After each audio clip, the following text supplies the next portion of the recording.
Hello and welcome. I'm Ashley Gunn. Today's book review will be on Your Light's Flame by Kat Tobin. I have not read any of her books before. I don't really know how I feel about this book, so let me just tell you guys what I experienced when I read it. This girl named Emily is skating through life. She gets generally average grades, doesn't really know what she wants to do with her life, but she's following in her father's footsteps and going into the architecture field. Her father has some sort of mental illness, though it's not discussed.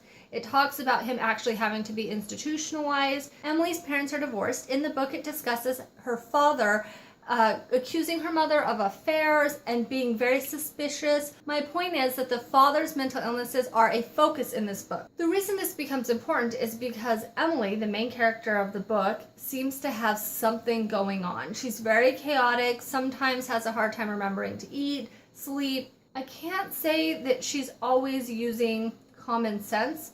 She jumps to conclusions herself and things like that.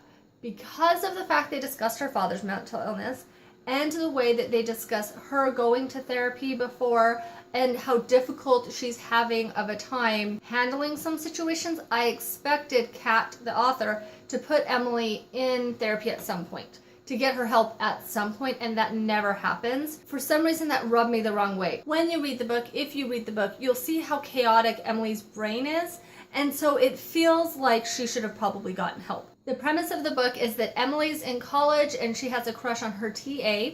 Now, school just started. She met this TA one time when she went to hand in her homework, obviously has seen him in class, and then she joined a group he was part of. Also, they went out to beers one time with the group of friends. She was the one who instigated it, asked everybody to go out to have beers.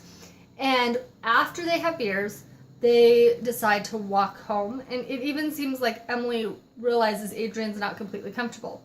She kisses him and he even says to her, "I like you, but I'm your TA and this is not appropriate." So after that, the relationship seems to just be them being in class together. He mentions maybe after I'm not your TA and I'm not in charge of your grades.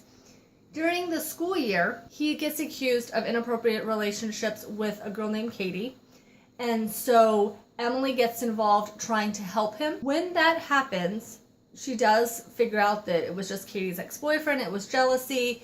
They figure it out and fix it. However, why that has anything to do with Emily, why the school wouldn't have figured that out, talked to them, I'm not 100% sure why Emily was the only person who could fix that. You would think that the school would talk to Katie and realize it didn't happen and the person who filed the complaint, but for whatever reason, that's where the storyline went.